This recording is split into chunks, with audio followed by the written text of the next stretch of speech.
বন্ধুরা, লক্কা পায়রা শখ করুন। কালকে ঝড়, আগামী গেলকালে ঝড় হওয়ার পরেও পায়রাগুলোর অবস্থা আমাদের দেখানো হচ্ছে।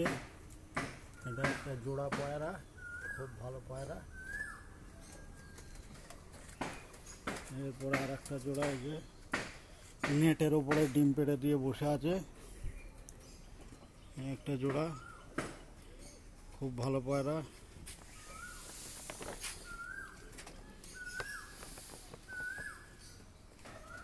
এই যে একটা পায়রা, এক সেট লক্কা, এরা বসে আছে। এদের বাসা উল্টানো আছে বলে এরা এখানে বসে আছে, ডিম পাড়বে।